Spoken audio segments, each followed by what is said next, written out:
दिन भर की खबरों में सबसे पहले डालते हैं नजर आज के मुख्य समाचारों पर। संदिग्ध परिस्थितियों में 2 बच्चों सहित जिंदा जली विवाहिता, 3 की मौत, जाफराबादी के जब 6 बीएचएम घरेवाला की घटना। कोविड-19 के उपचार में लगे चिकित्सकों की समस्याओं के संबंध में सीएमएचओ को सौंपा ज्ञापन। किसानों के समर्थन में अनाज मंडी के व्यापारी रहे हड़ताल पर, धान मंडी में जिनसों की नहीं हुई बोली।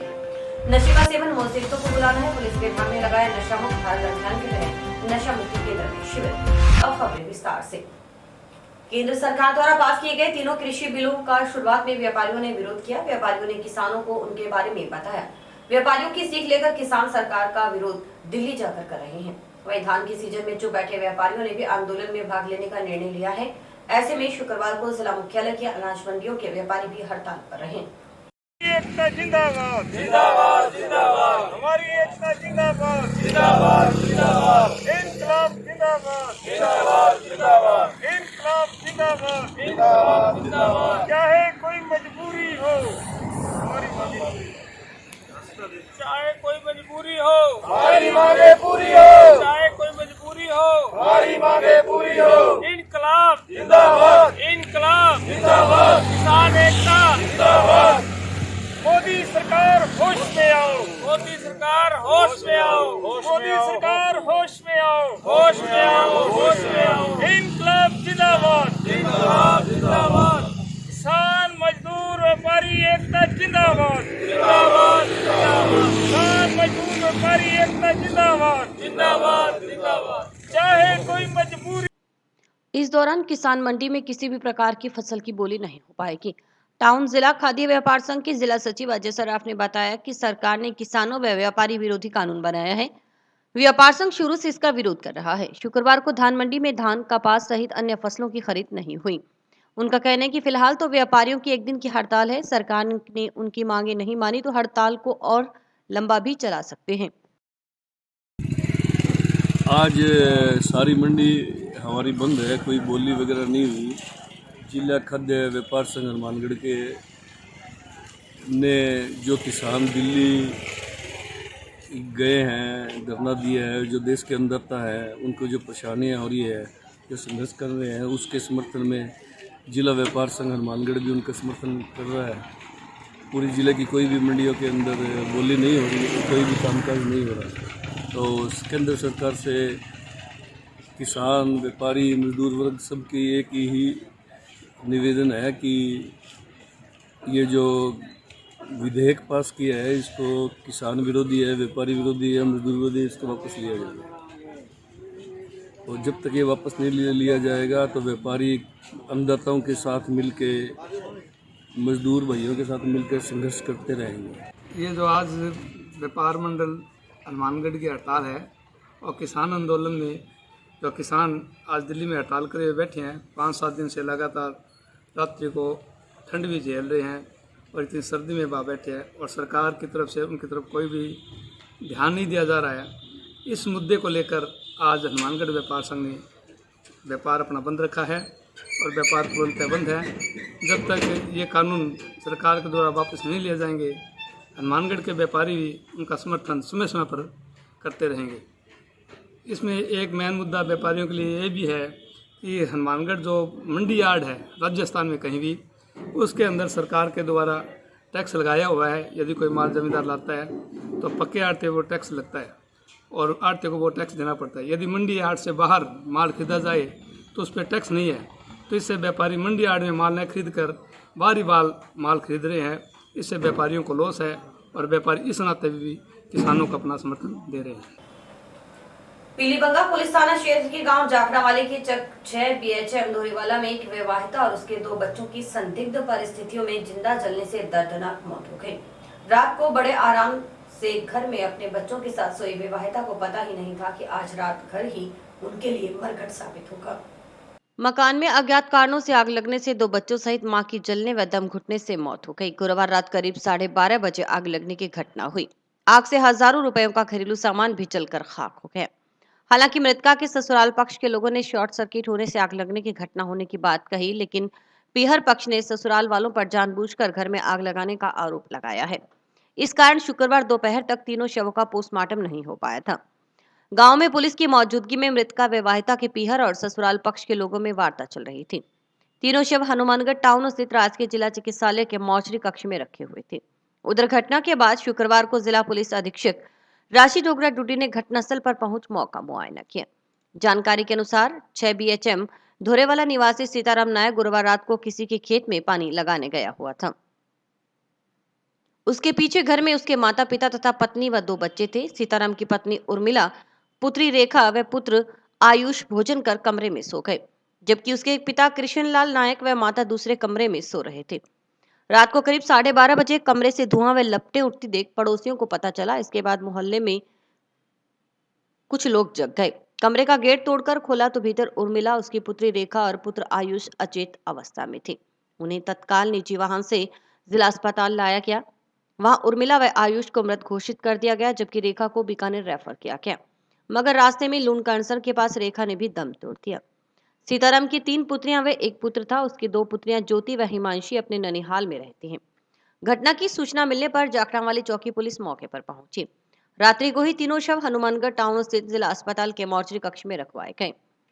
मिली जानकारी के मुताबिक विवाहिता और उसके 2 बच्चों की मौत संदिग्ध परिस्थितियों में होने के पीछे कई कारण सामने आ रहे हैं। पहला यह कि जिस रात को मृतका का पति घर में नहीं था, उसी रात आग कैसे लगी। दूसरा ये भी कि आग लगने का पता घर में ही दूसरे कमरे में मौजूद विवाहिता के ससुर और सास को नहीं लगा। इस संबंध में मृतका के पीहर पक्ष ने ससुराल वालों के खिलाफ मामला दर्ज करवाया है।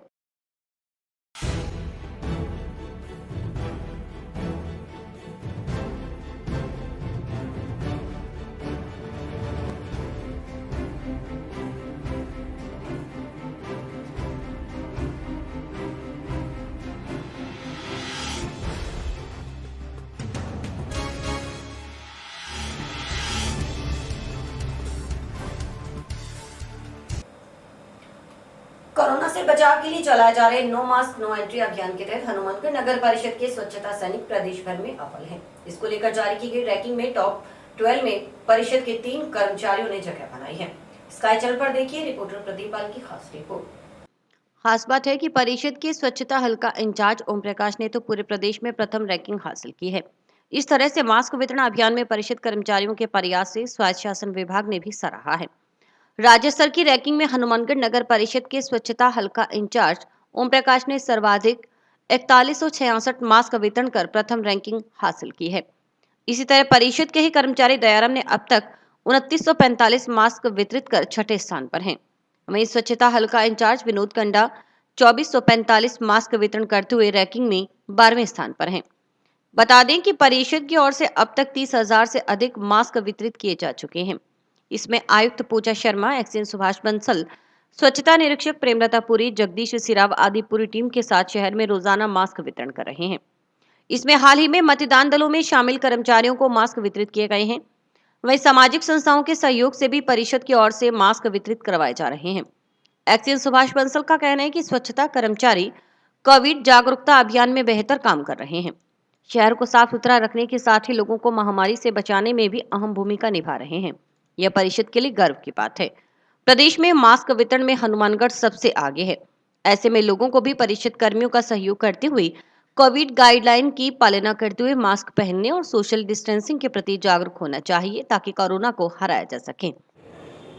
ये कोरोना बचाव के लिए जो जन आंदोलन राज्य सरकार के निर्देशानुसार चलाया जा रहा है, इसमें श्रीमान जिला कलेक्टर महोदया के निर्देशानुसार नगर परिषद हनुमानगढ़ द्वारा भी इसमें गतिविधियाँ की जा रही है, जिसमें अब तक नगर परिषद द्वारा 1,22,000 मास्क लोगों को वितरित किए जा चुके हैं और इसमें स्टिकर भी चिपकाए हैं, पोस्टर भी बांटे हैं, वो भी लगभग ये 90,000 और लाख के करीब वितरण किया जा चुका है। इसके अलावा संस्थाओं का सहयोग लिया गया है। इसमें Lions club, rotary club, red cross society, व्यापार मंडल और खूब संस्थाओं द्वारा इसमें सहयोग प्रदान किया गया है। करीबन 20-25,000 मास्क भी उन द्वारा जन सहयोग में दिए गए हैं। शेष मास्क नगर परिषद द्वारा क्रय कर वितरित किए जा रहे हैं। इसके अलावा राज्य सरकार के निर्देशानुसार ये एक ऐप के जरिए इसको वितरित किया जा रहा है, ताकि जिसका क्लियर कट ये रहे कि उसका नाम, मोबाइल नंबर, उम्र कर उसकी फ़ोटो कैप्चर करते हैं और भेजते हैं। जिसमें अब तक नगर परिषद द्वारा 32,000 मास्क आज तक बांटे जा चुके हैं, जिसमें हमारे पूरे राजस्थान में हमारे 1 और 2 नंबर में हमारे नगर परिषद हनुमानगढ़ के कर्मचारी हैं जो बधाई के पात्र हैं, खूब अच्छा काम कर रहे हैं। उसमें दयाराम है, ओम प्रकाश, विनोद कंडा, इन द्वारा खूब अच्छा काम किया जा रहा है। जगह जगह अलग अलग संस्थानों में जाकर मास्क वितरित किए जा रहे हैं और लोगों को समझाइश की जा रही है। और करीबन जो नगर परिषद में भी हनुमानगढ़ नगर परिषद सबसे अव्वल है, बीकानेर में तो सबसे आगे है ही, और उसके अलावा राजस्थान में भी अच्छा स्थान पर रैंकिंग में है। और एज ए व्यक्तिगत हमारे 2 आदमी फर्स्ट और सेकंड पूरे राजस्थान में है ऐप द्वारा मास्क वितरण करने पर। इसके अलावा भी इसमें जन जागरण रैली, एक धारा 144 के कारण अब रैलियाँ कम की जा रही है। छोटे रूप में लोगों को जाकर 1, 2, 4 आदमी जाकर समझाइश की जा रही है। इसके बाद जैसे निर्देश प्राप्त हुए पेनलाइज करने के लिए जुर्माना लड़ने पुलिस की सहायता से लोगों को जो मास्क नहीं पहन रहे हैं उनको समझाइश की जा रही है। ये नहीं मानते हैं उसको जुर्माना भी लगाया जा रहा है। इसके लिए भी ये गतिविधियां तेज करने के लिए निर्देश प्रदान किए हैं, उसके तहत भी कार्रवाई की जाएगी। कोविड-19 के उपचार में लगे चिकित्सकों की समस्याओं के समाधान के संबंध में अखिल राजस्थान सेवारत चिकित्सक संघ की ओर से सीएमएचओ को ज्ञापन सौंपा गया। ज्ञापन के जरिए कोविड-19 के मरीजों के उपचार में लगे चिकित्सकों की आवासीय व्यवस्था में लॉजिंग बोर्डिंग की व्यवस्था करनी, कोविड-19 की सैंपलिंग का कार्य जिले में चिकित्सकों द्वारा किया जा रहा है, जबकि आईसीएमआर गाइडलाइन के अनुसार इस कार्य को संपादन लैब टेक्नीशियन द्वारा करना है। ऐसे में लैब टेक्नीशियन की व्यवस्था करने सहित चिकित्सकों को जोखिम भत्ता देने आदि मांगे की गई हैं। पुलिस विभाग की ओर से भारत सरकार के नशा मुक्त भारत अभियान के अंतर्गत दिव्या नशा मुक्ति केंद्र हनुमानगढ़ जंक्शन में एसआई शैलेश और एसआई शंभू दयाल के नेतृत्व में शिविर का आयोजन शुक्रवार को किया गया। कार्यक्रम में एसआई शैलेश ने कहा कि नशे का सेवन मुसीबतों को बुलाना है। उन्होंने कहा कि नशा करने वाला धीरे धीरे इसका आदी हो जाता है तथा नशे के सिवा कुछ नहीं सोचता। नशा पाने के लिए उचित अनुचित कार्य व अपराध तक कर बैठता है, जिसका परिणाम उसके साथ साथ परिवार व समाज को भुगतना पड़ता है। उन्होंने नशे के दुष्परिणामों की जानकारी देते हुए नशे से बचने, नशा छुड़ाने की जानकारी देते हुए उपस्थित जनसमूह को जीवन भर नशा न करने की शपथ दिलाई। कहावत है ना कि जो कल करना है वो आज करें और जो आज करना है वो अभी से शुरू करें। कोई भी अच्छा काम है उसके लिए कोई इंतजार नहीं किया जाता भी कि ये अच्छा समय कब आएगा। आप जब शुरू कर दोगे तभी अच्छा समय शुरू हो गया। जैसे आपने सोच लिया कि आज हमें ये करना ही है, आपको नशा उसी दिन छूट जाएगा। आपके माता पिता कितने राजी होंगे, गांव में खुशहाली होगी। आपके फालतू पैसे जो लगते हैं नशा करने पे, गरीब आदमी है। आप तो ये सोच लो भी कि हमने तो बिल्कुल ही ये कहते ना कि हमने तो लकीर ही काट दी कि हमें तो ये नज़दीक ही नहीं जाना इसके। और यहाँ से जाने के बाद में आप जाते हो गांव में, जो ऐसा कोई नशा कर रहा है या कोई अभी चालू किया है या कोई पुराना कर रहा है, उसको आप भी समझाओ भी देखो इसके ये तो दुष्परिणाम है, इसके ये नुकसान है। एक तो आर्थिक नुकसान है बहुत बड़ा, लोगों ने ज़मीनें बेच दी, किसी ने मकान बेच दिया, कोई माँ बाप के घर में ही चोरी कर लेता है लड़का। नशे के लिए क्या करेगा, वो चोरी करेगा। और अगर आपने मन में सोच लिया भी कि हमें तो ये करना ही नहीं है, तो ये नहीं कि छूटेगा नहीं है। ऐसा कोई भी आदमी नहीं है कि शराब नहीं पिए तो मर जाएगा या कोई नशा नहीं करे तो मर जाएगा। वो 2-4 दिन परेशानी तो होती है, किसी की भी होती है परेशानी। इसलिए कि ऐसा आप अगर यहाँ पे 100 आदमी जाते हो तो 100 के 100 आदमी में से एक भी आदमी दोबारा नहीं आना चाहिए इनके पास, तब तो ये माना जाए कि वास्तव में बहुत बढ़िया रिजल्ट है अपना। और 100 आदमी को जाके और बताओ ये बातें, फिर वो 100 आदमी जाके 200 लोगों को बताएंगे। हालांकि पुलिस भी कार्रवाई करती है, सरकार भी खूब दबाव देती है इस पर कार्रवाई के लिए, सरकार भी अपने स्तर पर काम करती है, लेकिन जब तक समाज नहीं करेगा कि आप ये मानो कि भाई कि हमने बिल्कुल छोड़ना ही है और दोबारा आना ही नहीं है इनके पास, और उतने लोगों को जाके और शिक्षित करो, उनके कोशिश करो भी वो भी छोड़ें किसी तरह से। सार्वजनिक क्षेत्र के दूसरे बड़े बैंक पीबीएन में आपका खाता है तो यह खबर आपके लिए जरूरी है।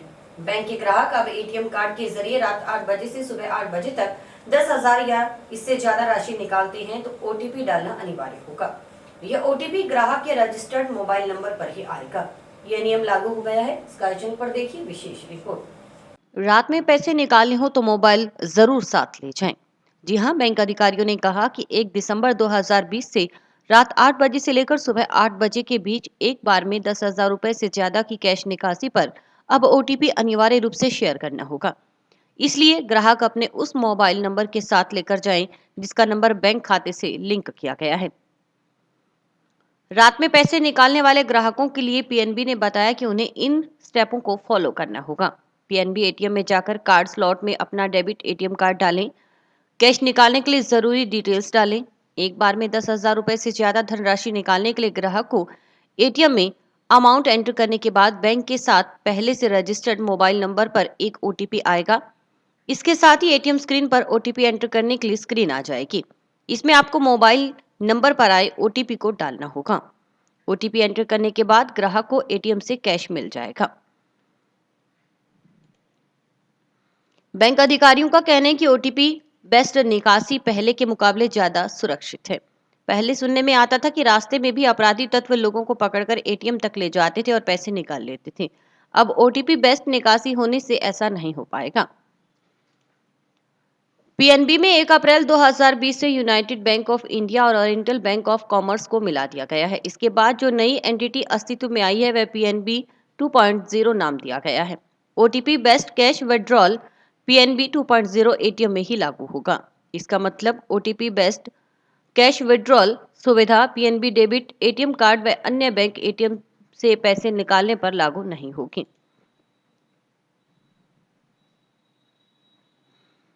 देश की सबसे बड़े बैंक एसबीआई ने बीते 18 सितंबर से ही देश भर में एटीएम निकासी के नए नियमों में बदलाव कर दिया है। अब उसका भी कोई ग्राहक जब अपने साथ रजिस्टर्ड मोबाइल नंबर ले जाएगा तभी पैसा निकाल सकेगा, क्योंकि एटीएम से होने वाले अनऑथराइज्ड ट्रांजैक्शन में कमी लाने के मकसद से एसबीआई ने वन टाइम पासवर्ड आधारित एटीएम से निकासी सुविधा की 24 घंटे लागू करने का फैसला किया है। इससे पहले बैंक ने बीते 1 जनवरी से 10,000 रुपए से ज्यादा की निकासी पर ओटीपी आधारित नकदी निकासी को रात 8 बजे से सुबह 8 बजे तक लागू किया था। पीएनबी ने हमारे बैंक में ग्राहकों के लिए अभी 10,000 से ऊपर एटीएम विड्रॉल पे ओटीपी बेस्ड सुविधा चालू की है। उसमें अब 10,000 से ऊपर की निकासी के लिए रात को 8 बजे से सुबह 8 बजे तक उनके रजिस्टर्ड मोबाइल में ओटीपी आएगा। वो ओटीपी डालने पे ही पैसे निकाल सकेंगे। इससे उपभोक्ता को अपने जैसे फ्रॉड होने के चांसेस जो एटीएम के साथ होते हैं उनसे बचाव होगा और उनके जो मनी से रिलेटेड कोई लॉसेज उनको नहीं होगा या कोई भी उनके साथ भी कोई चीटिंग वगैरह होने से बचाव हो सकता है। जिले में होने वाले पंचायती राज संस्थाओं के चुनाव निष्पक्ष शांतिपूर्ण ढंग से करवाने के उद्देश्य से चुनाव वाले क्षेत्रों के आसपास प्रासंगिक कानूनों के तहत शुष्क दिवस अधिसूचित कर दिए गए हैं। आबकारी निरीक्षक मधु उज्ज्वल ने बताया कि इस प्रकार घोषित अधिसूचित किए जाने वाले शुष्क दिवसों की अवधि 5 दिसंबर तक होगी। उन्होंने बताया कि चुनाव संपन्न होने तक शराब की दुकान, होटल, रेस्तरां, क्लब तथा किसी अन्य प्रतिष्ठान को किसी भी व्यक्ति को शराब बेचने या परोसने की अनुमति नहीं दी जाएगी।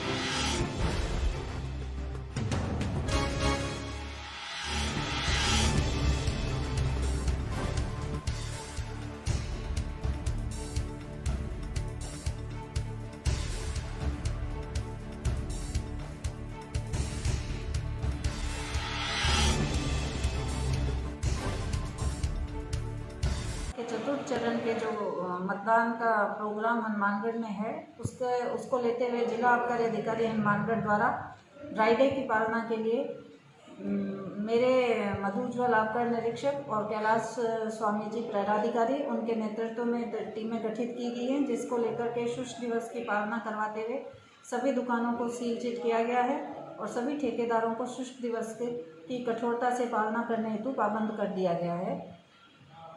मैडम, अगर कोई शिकायत मिलती है तो किस शिकायत जो आएगी उसके अनुसार कार्रवाई की जाएगी। टाउन पुलिस ने ताश के पत्तों पर जुआ खेल रहे 4 जनों को गिरफ्तार कर उनके कब्जे से जुआ रकम बरामद की है। थाने के एएसआई शिवनारायण पुलिस टीम के साथ गश्त करते हुए भद्रकाली रोड के पास पहुंचे तो मुखबिर के जरिए सूचना मिली कि घग्गर नदी के पटड़े के पास पेड़ के नीचे कुछ जने ताश के पत्तों पर जुआ खेल रहे हैं। इनके पास से 1160 रुपए की जुआ रकम बरामद हुई है। और इसी के साथ समाचार समाप्त हुए। रोजाना देखते रहिए समाचार। नमस्कार।